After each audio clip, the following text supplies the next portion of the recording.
dan akan dipatuhi oleh semua pihak, serta terbentuk kemitraan yang kuat antara sektor pemerintah, swasta, dan masyarakat sipil dalam membangun ekonomi umat. Sebagai penutup, kesimpulan penting dari penelitian ini adalah orkestrasi ekosistem oleh institusi pemerintah dapat berhasil secara efektif apabila ditopang oleh penerapan corporate citizenship yang kuat. Nilai-nilai tanggung jawab, transparansi, dan kepedulian sosial yang diinternalisasi BPKH terbukti mampu meningkatkan kolaborasi, inovasi, dan pada akhirnya kinerja institusi. Temuan ini memperkaya khasanah ilmu manajemen strategis dengan perspektif baru. Sebuah institusi publik dapat berperan layaknya koordinator jaringan yang menggerakkan aktor-aktor privat menuju tujuan bersama tanpa harus menggunakan kewenangan birokratis, melainkan dengan memberi teladan integritas dan membangun kepercayaan.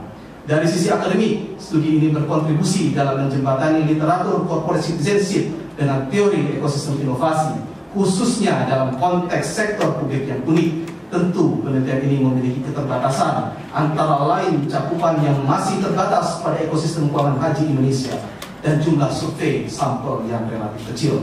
Oleh karenanya kami mendorong penelitian lanjutan di masa mendatang untuk menguji model serupa pada konteks ekosistem yang berbeda guna menguji generalisasi dari temuan serta mempertimbangkan variabel lain seperti mediasi atau moderasi baru agar mekanisme pengaruh corporate citizenship terhadap kinerja dapat dipahami lebih mendalam. Hadirin yang saya muliakan, demikianlah pemaparan singkat disertasi saya. Sebelum saya akhir, izinkan saya mengutip sebuah pepatah bijak. Jika ingin pergi cepat, pergilah sendiri. Jika ingin pergi jauh, pergilah bersama-sama. Pepatah dari Afrika ini relevan dengan temuan penelitian saya. Kolaborasi dan semangat tanggung jawab bersama adalah kunci untuk melangkah jauh mencapai tujuan. BPKH dan seluruh pemangku kepentingan dalam ekosistem keuangan haji perlu berjalan bersama-sama dalam harmoni orkestrasi untuk mencapai visi besar pelayanan haji dan pengelolaan dana umat yang terbaik, berkelanjutan, dan membanggakan bagi bangsa. Akhir kata, saya berharap hasil penelitian ini bermanfaat bagi perkembangan ilmu pengetahuan dan praktik manajerial, khususnya dalam pengelolaan institusi publik dan ekosistem keuangan syariah. Terima kasih atas perhatian Bapak dan Ibu hadirin.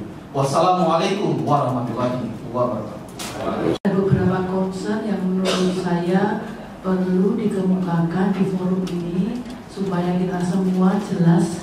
Yang pertama adalah mengenai apa urgensi dalam kondisi saat ini BPKH untuk mengaplikasikan corporate citizenship dilihat dari kegiatan CSR maupun juga ESG-nya. Mengapa? Karena mengingat BPKH ini kan tujuannya kan mengumpulkan uang, mengelola, memberikan nilai manfaat. Nah ini mungkin mohon konjungsinya dijelaskan dalam bentuk apa yang mana ini sesuai dengan role-nya dari BPKH dan juga harapan dari masyarakat. Kemudian yang kedua, sejauh mana BPKH ini harus membentuk sebuah ekosistem? Kira-kira kalau ke finansial dan ke non finansial itu seperti apa? Dan menurut Pak Eko secara praktik heavy-nya kemana? Apakah ke non finansial karena memang tugas dari situ?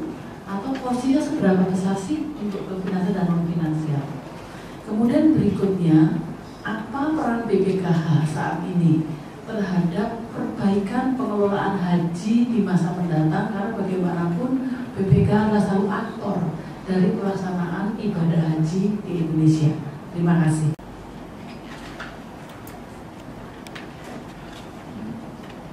Terima kasih Prof. Worohim. Perkenankan saya untuk menjawab pertanyaan Ibu. Pertama, bagaimana dengan urgensi BPKH mengaplikasikan corporate citizenship?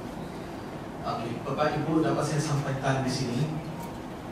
Corporate citizenship ini pada dasarnya merupakan suatu konsep ya, di mana sebuah korporasi nanti berperan layaknya seorang warga negara. Nah, di sini yang dapat saya sampaikan bahwa berperan sebagai warga negara itu berbeda dengan yang bukan warga negara. ketika kita berperan sebagai warga negara, ada satu hal yang harus kita korbankan, dan itu untuk mencapai kepentingan bersama, kemaslahatan bersama. Apa itu? Yaitu kepentingan bangsa dan negara. Kepentingannya lebih besar daripada kepentingan negara. Nah, di sini saya menyampaikan bahwa kita perlu untuk membuat seluruh ekosistem, seluruh orang yang ada di dalam bawah kita, gitu ya, seluruh korporasi yang menjadi koordinasi di bawah koordinasi BPKH ini, itu perlu berada di dalam mesin pitch, gitu. Berada di dalam sisi yang sama, cara berpikir yang sama. Apa itu? Tidak semata-mata mencari keuntungan, melainkan juga harus bersifat etis. Dia juga harus patuh terhadap hukum, dan tentunya dia harus memiliki kepedulian sosial.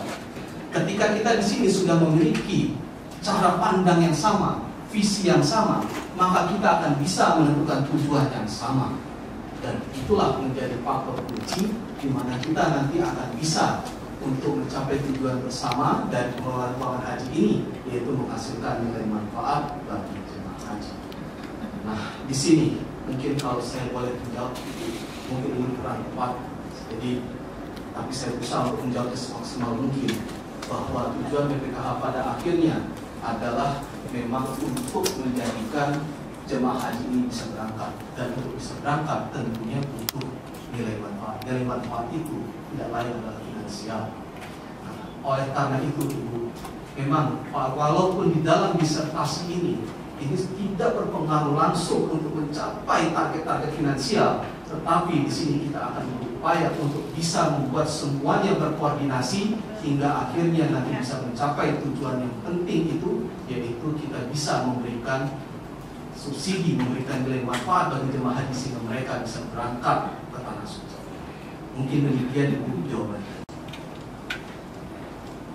Saya persilakan penguji berikutnya Bapak Profesor Dr. Rizal Rinjani untuk mengajukan pertanyaan atas anggaran. Terima kasih pimpinan sidang. Assalamualaikum warahmatullahi wabarakatuh. Saudara calon dokter, pertama selamat sudah sampai pada tahapan ini, dan tentu tadi Prof. Ivo sudah menyampaikan perjalanannya yang panjang ya, sudah kemana-mana. Nah, saudara calon dokter, ini ada diskusi ya dari hasil penelitian saudara calon dokter. Penyelenggaraan pengelolaan keuangan haji dengan tujuan untuk mendukung penyelenggaraan ibadah haji, ya utamanya. Nah, dalam mengelola keuangan haji, maka kita harus melihat ya sistem, struktur, dan kultur politik. Kalau tidak, maka tadi walaupun ekosistemnya highly regulated industry, kalau struktur kultur politiknya tidak stabil, maka tadi itu akan sangat mengganggu yang calon dokter tadi jelaskan, yaitu stability. Pada saat yang sama, maka tadi jenis apapun pengetahuan yang dimiliki organisasinya, maka tidak menjadi apa-apa. Pertanyaan saya adalah, bagaimana saudara calon dokter bisa melihat situasi itu dengan model penelitian yang saudara bukan dan sudah exercise, sehingga kita bisa mendapatkan satu model pengelolaan lembaga yang mengelola keuangan haji yang mungkin bisa kita mitigasi resiko dari tadi sistem, struktur, dan kultur politik. Contoh, saya ambil contoh, saat ini teman-teman BPKH mungkin lagi galau ketika ada BPH ya, dan ada isu untuk digabungkan. Saya tidak yakin model yang tadi itu bisa berjalan. Saya tidak yakin dengan orkestrasi sumber daya yang dimiliki itu bisa lebih lincah, karena tadi ada masalah yang sifatnya sangat tidak pasti. Mungkin itu pertanyaan dari saya.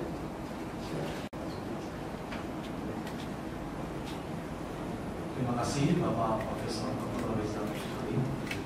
Diperkenankan saya untuk menjawab pertanyaan Bapak. Dan ini memerlukan saya untuk berpikir lebih banyak, Pak.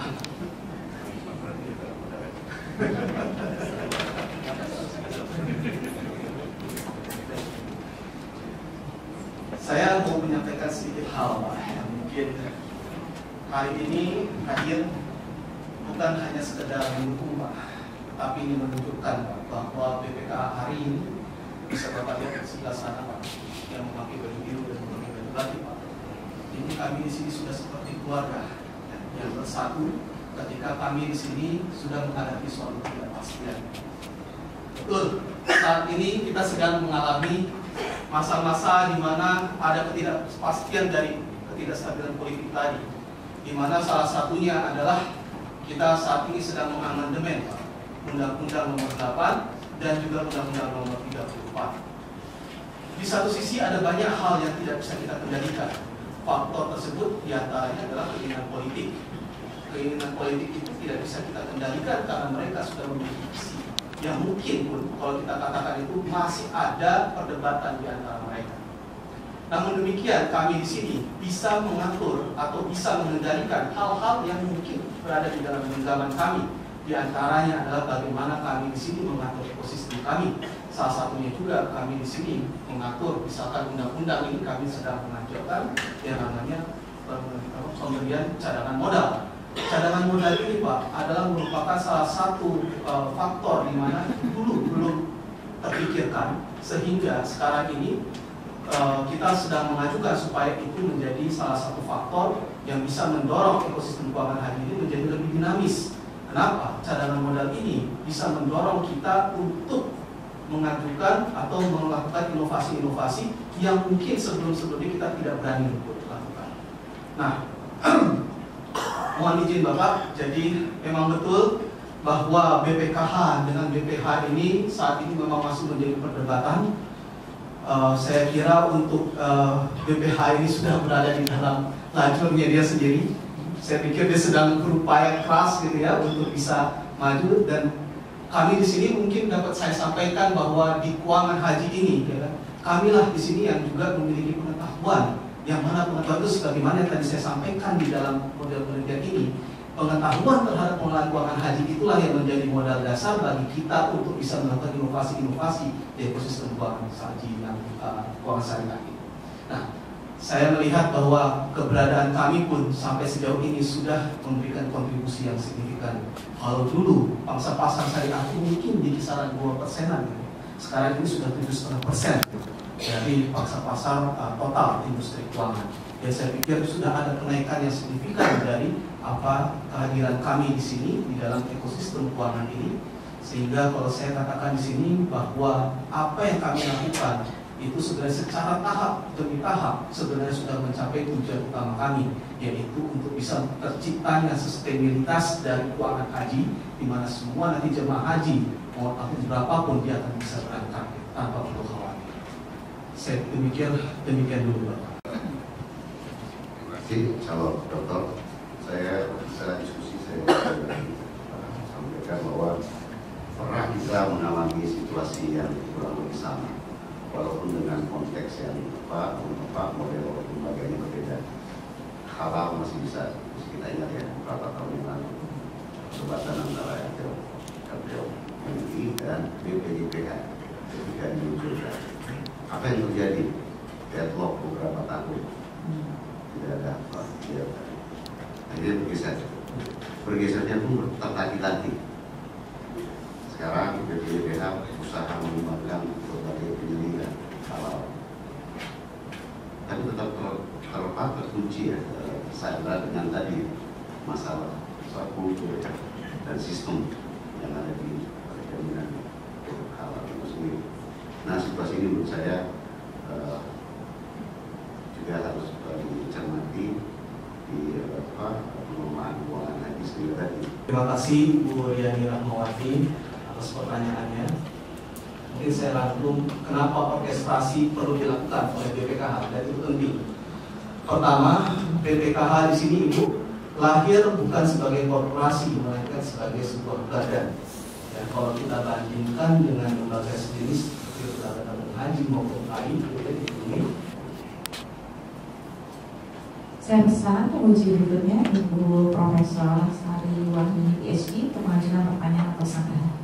Terima kasih Ibu Pimpinan Sidang, Saudara Members, Pak Eko.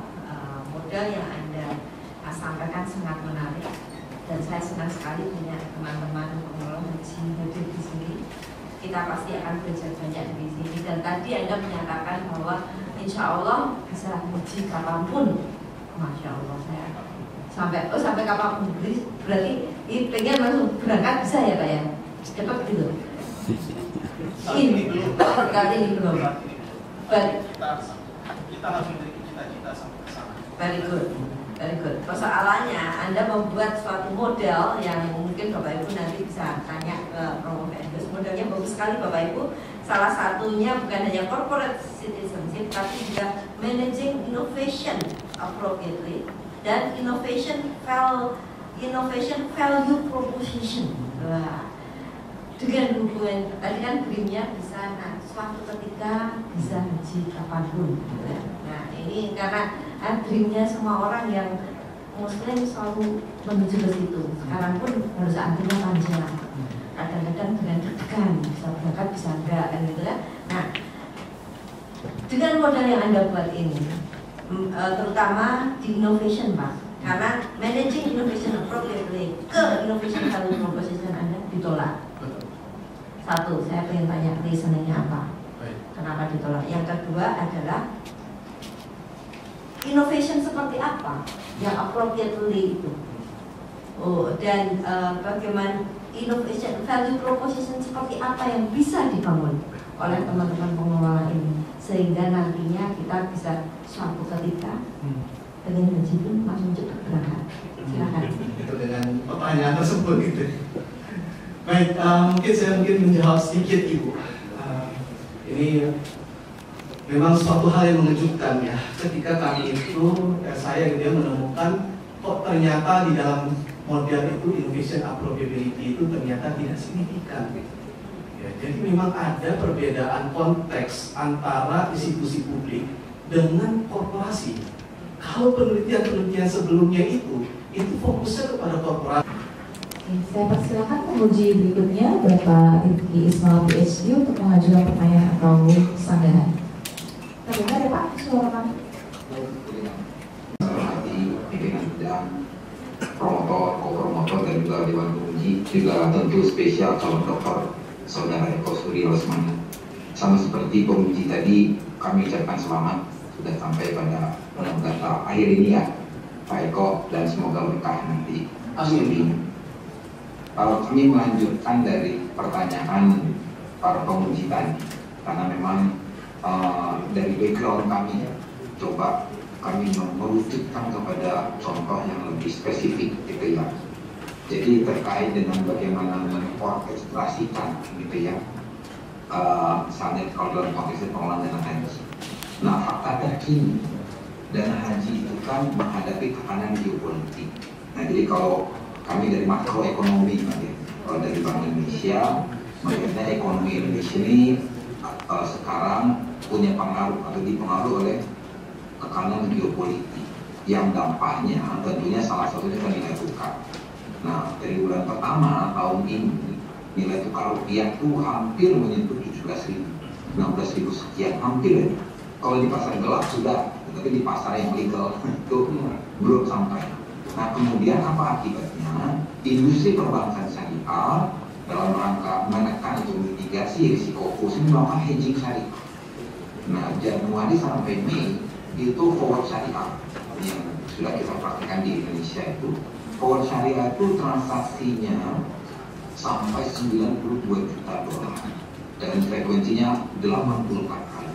Swap syariah juga frekuensinya sampai 18 kali dan nilai transaksinya 43 juta. Yang kita senang alhamdulillah ada 4 bank syariah yang aktif menyediakan layanan hedging syariah, ada BSI, Mega, CIMB sama Muamalah. Nah ini suatu berita baik. Tapi itu kalau kita pandang dari sisi ekosistem ataupun orkestrasi tadi, tentu semua pihak harus terlibat ya untuk memitigasi risiko nilai tukar supaya dana haji itu tidak tergerus nilainya, terutama dari jamaah haji bisa terlindungi dan bisa lancar. Bagaimana aja dari kata Bu Sri Wahyuni tadi. Nah, kalau boleh, kami ingin tahu dari pandangan Pak Eko dan terutama berdasarkan riset yang sudah disusunnya, bagaimana mengorkestrasikan pengelolaan dana haji tadi, khususnya menghadapi ketidakpastian global. Karena ketidakpastian ini dari sekarang sampai ke depan ini kita nggak tahu. Donald Trump ini masih terus membuat berbagai macam inovasi dan terobosan-terobosan yang bagi negara seperti Indonesia ini ada dampaknya. Bagaimana strategi dan koordinasi apa supaya dana jamaah tadi bisa terlindungi dari nilai tukar, sehingga ibadah hajinya tidak tidak harus tertunda, tidak harus menambah dana. Terima kasih. Ini atas pertanyaannya. Sejauh ini pertanyaan Bapak mungkin yang saya harus memikirkan sangat dalam ya Bapak Riki. Pertanyaan ini ya kan terkait juga dengan beberapa tahun yang lalu kita di sini berbicara mengenai hedging syariah. Hedging syariah ini masih menjadi suatu. Di berikutnya Ibu Yani Rahmawati PhD mengajukan pertanyaan atas Anda. Terima kasih pimpinan sidang. Calon dokter Mas Eko, selamat ya ada di podium ini setelah sekian puluhan purnama dan perjuangan yang luar biasa ya. Saya menandai Mas Eko ya, mungkin ini Mas Eko termasuk yang awal-awal mulai bicara soal ekosistem. Tapi setelah Mas Eko ini banyak sekali ya mahasiswa S3 kita yang punya proposal bicara soal berusaha untuk berbicara soal ekosistem. Ya. Nah kalau dari literatur yang Mas Eko baca, kemudian dikaitkan dengan konteks, kenapa sih kita perlu bicaranya ekosistem? Bukan hal yang lain, misalnya value chain gitu ya. Kenapa kita perlu bicara ekosistem? Itu yang pertama. Yang kedua, apa yang membuat ekosistem terutama dalam haji ini ya, ekosistem haji ini memang bisa berjalan atau mencapai tujuannya? Saya membaca paling tidak ada dua yang coba Mas Eko jelaskan. Pertama soal trust. Kedua itu terkait dengan berbagi pengetahuan tadi ya, dan ininya pasti ada kaitannya dengan corporate citizenship. Pertanyaan besarnya adalah gimana ya, gitu ya, kayak corporate citizenship, kemudian tadi bicara berbagi pengetahuan gitu. Ini siapa yang harus punya gitu? Karena kalau ekosistem, apalagi tadi bahasanya orchestration, tidak ada yang punya kewenangan untuk leading gitu ya. Ini mereka semuanya berjalan ya, orkestrasi ya, semuanya berjalan secara harmoni. Tapi kebayangnya kalau dalam konteks ini seperti trust ya, kemudian ada corporate citizenship, apakah hanya BPKH yang punya? Harusnya kan tidak. Apalagi kalau dari hasil tesnya, rasanya semua responden bilangnya mereka punya corporate citizenship yang tinggi. Itu tentunya ada lagi pertanyaan, benar nggak sih sebenarnya begitu gitu ya. Tapi gimana sih ini biar bisa jalan trust, kemudian knowledge sharing ini dengan bentuk orkestrasi ini sebenarnya implementasinya seperti apa Mas dalam konteks ekosistem?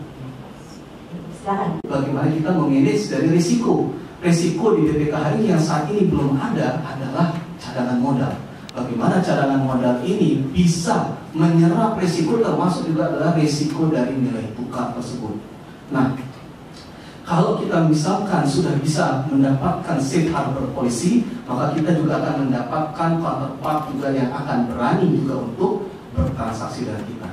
Bagaimanapun juga, yang namanya BPKH di sini merupakan institusi yang premium, dan kontrak-kontrak yang terkait dengan hedging itu biasanya adalah kontrak bilateral antara kita juga dengan si bank terkait. Nah, ketika terjadi kontrak tersebut, yang diharapkan adalah jangan sampai kerugian yang seharusnya adalah kerugian terkait dengan bisnis nanti masuknya ke dalam ranah politik yang kemudian akan berakibat pada banyak orang yang merasa tidak terlindungi dengan tindakannya tersebut yang maksudnya sebenarnya baik, yaitu untuk melindungi nilai tukar, tapi dia harus menanggung dampak yang kemudian bisa dikaitkan dengan pidana. Saya kira demikian Bapak Riki. Menuju berikutnya, Bapak Profesor Dr. Adi Zakaria Afif menyampaikan pertanyaan atas Anda.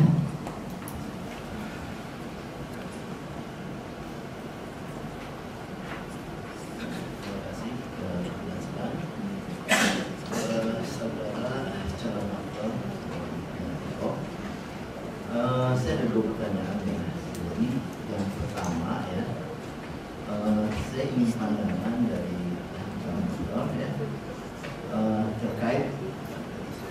introduksi ya mengenai BPKH tadi ya. Jadi BPH itu kan adalah badan penyelenggara ibadah haji ya, Jadi kalau lihat dari namanya, dia adalah penyelenggara kegiatan ibadah haji ya. Sedangkan BPKH kan adalah pengelola keuangannya. Nah, jadi pertanyaan saya gini, apakah ini merupakan dua badan yang walaupun sekarang memang tidak 100% pasti ya, tapi maksudnya dari namanya, karena nama biasa merepresentasikan konten ya daripada aktivitasnya, saya menduga bahwa kemungkinan besar dia akan menjadi dua ekosistem yang berbeda. Ya. Jadi kalau dia menjadi bukan suatu yang men-take over salah satu, tetapi menjadi mungkin malah dia men-take over kegiatan di Kementerian Agama, mungkin ya menurut saya sana ya. Jadi dengan dia mungkin nanti akan menjadi suatu ekosistem sendiri ya, maka saya ingin pandangan Anda, apakah kedua ekosistem ini akan merge jadi suatu super ekosistem atau akan ada titik-titik di mana terjadi lintasan atau overlap antara institusi-institusi yang ada dalam kedua ekosistem yang berbeda ini ya. Jadi itu yang saya ingin tanya.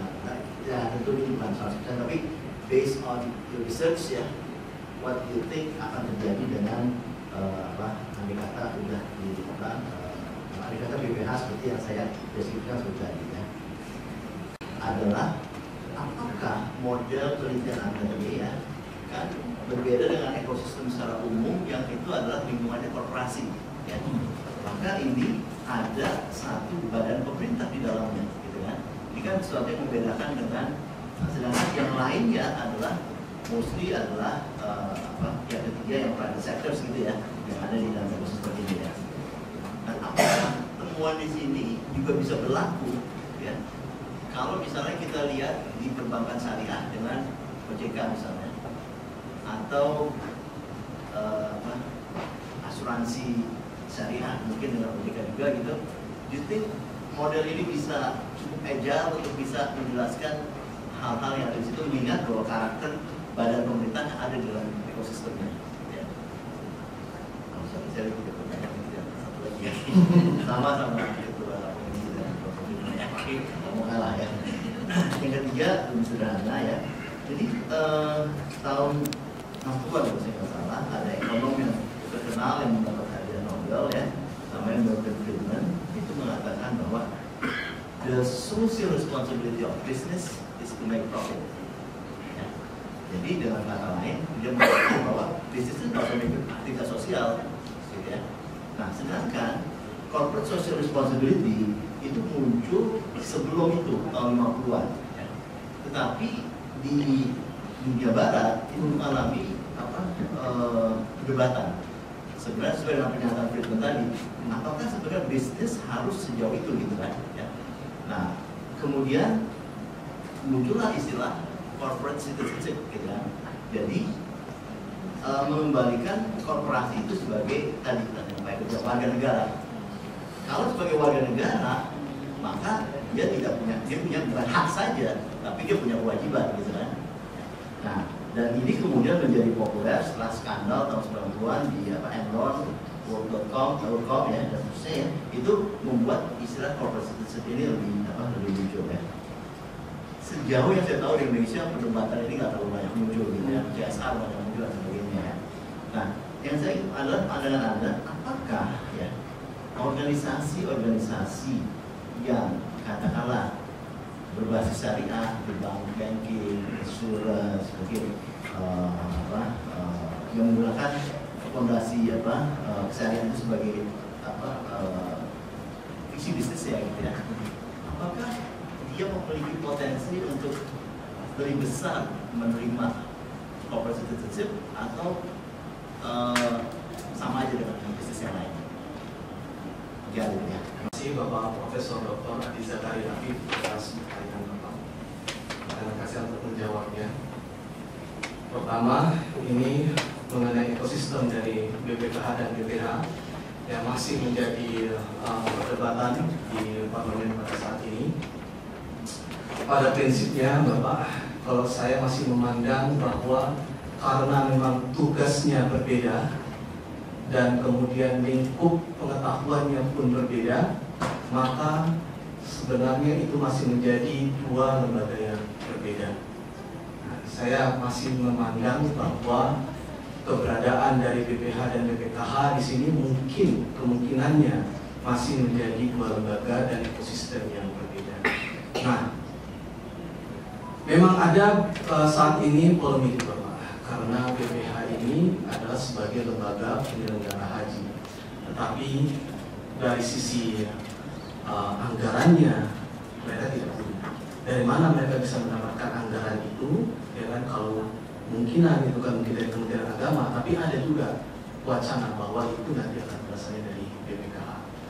Nah, adanya kemungkinan bahwa merge atau ada suatu suatu hal yang persilangan antara BPKH dengan BPH dari segi operasionalnya itu memungkinkan saja.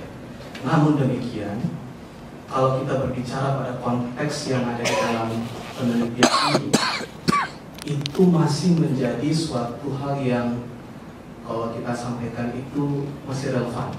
Artinya ini sama-sama suatu institusi pemerintah yang vokal, dan di bawahnya dia akan mengorkestrasi suatu institusi-institusi yang lain yang sifatnya juga profit.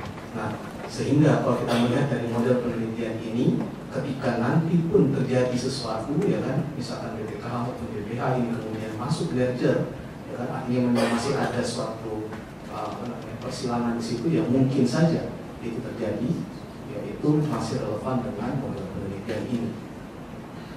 Nah, lebih lanjut, yaitu masuk di dalam ekosistem. Ya, betul bahwa model penelitian ini bisa digunakan di dalam ekosistem yang mana kalau itu bicara dengan banking maupun insurance, karena mereka pada prinsipnya juga merupakan lembaga-lembaga yang harus patuh pada aturan. Kami masih melihat bahwa mereka merupakan salah satu anggota ekosistem yang sebenarnya, mohon maaf, itu memang masih juga Pak, karena banking juga masih dalam ekosistemnya seperti yang di sini. Sehingga ketika ini nanti misalkan diterapkan baik itu oleh OJK maupun itu dari asuransi, ya, itu sangat mungkin mereka untuk bisa melakukannya dengan model yang sama.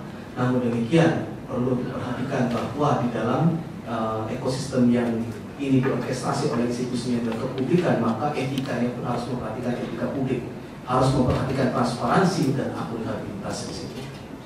Yang ketiga, ini adalah yang terkait dengan konsep dari CSR dan corporate citizenship, Bapak. Memang betul bahwa CSR ini sebenarnya dulu ada konsepnya sendiri. Namun demikian kalau kita melihat corporate citizenship di sini masih lebih besar itu konsep itu, masih lebih komprehensif, di mana di dalamnya juga mencakup dari CSR. Nah, corporate citizenship di sini dapat saya sampaikan memang adalah bagian dari suatu hal yang kalau kita katakan itu merupakan modal bagi suatu ekosistem untuk bisa diterapkan, sehingga kalau misalkan itu diterapkan dia akan mudah untuk diorkestrasi. Kenapa? Karena dia di sini tidak lagi memikirkan dirinya sendiri, tetapi pada kepentingan yang lebih besar, yaitu kepentingan bangsa dan negara. Nah, dalam hal ini, ketika mereka di sini berkontribusi kepada negara, mereka patuh kepada lembaga pemerintah yang ada di atasnya, maka mereka akan menjadi entitas yang mudah diorkestrasikan. Saya sampaikan sedikit pepatah atau kutipan dari Sison tahun 2009 yang mengatakan bahwa dari pandangan civic republican atau communitarian type dari corporate citizenship mengatakan bahwa setiap perusahaan yang menjadi nexus bagi sekitarnya, maka ketika dia menerapkan corporate citizenship, dia akan lebih mudah berkooperasi dan berkolaborasi dengan institusi pemerintah yang menjaganya. Demikian Bapak. Dari ringkasan Bapak itu saya terlalu mengenai mediating variable.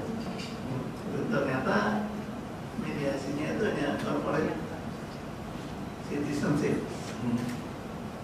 Dan salah satu aja corporate citizenship. Tapi corporate citizenship tersebut itu masing-masing mempunyai peran yang berbeda. Jadi beberapa peran yang berbeda tadi untuk inovasi, kemudian untuk stabilitas, dan kemudian satu lagi itu berkaitan dengan inovasi posisi dan sebagainya.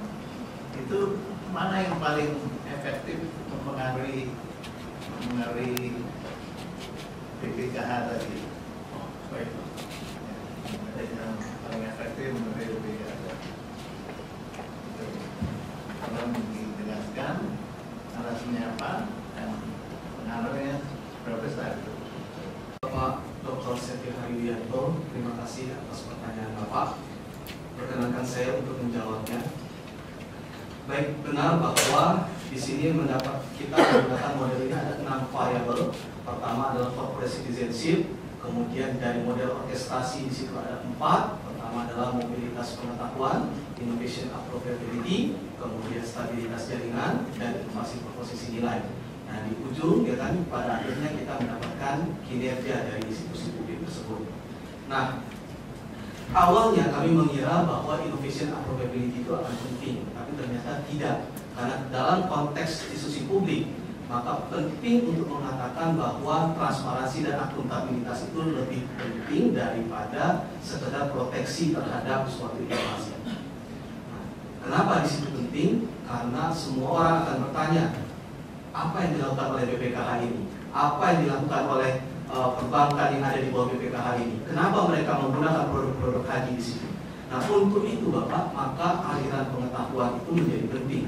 Karena itu, dari hasil pengujian dari SEN, pada awalnya kita tidak melihat bahwa ada variabel yang lebih penting daripada innovation approvability. Namun, dengan menggunakan indirect test, yaitu menggunakan soil test, kami menemukan bahwa semua aliran yang melalui mobilitas pengetahuan itu ternyata menjadi signifikan di situ. Nah, dengan signifikannya mobilitas pengetahuan, innovation approvability ketika dia melalui mobilitas pengetahuan juga ternyata signifikan, maka kita bisa melihat bahwa konsep tersebut ternyata benar adanya, bahwa innovation approvability itu menjadi penting ketika semua orang menjadi tahu apa maksud dari inovasi tersebut. Nah, dengan dapatnya kita mobilitas pengetahuan, aliran pengetahuan kepada sebuah ekosistem, maka secara keseluruhan kinerja ekosistem tersebut menjadi. Demikian Bapak jawaban. Sudah telah selesai. Ujian telah berakhir, izinkanlah kami mengadakan sidang tertutup untuk melakukan penilaian dan sidang kami skors untuk beberapa saat. Hadirin kami mohon berdiri, Ibu Informasi Doktor, dan kemudian meninggalkan ruang sidang di ruangan sidang tertutup.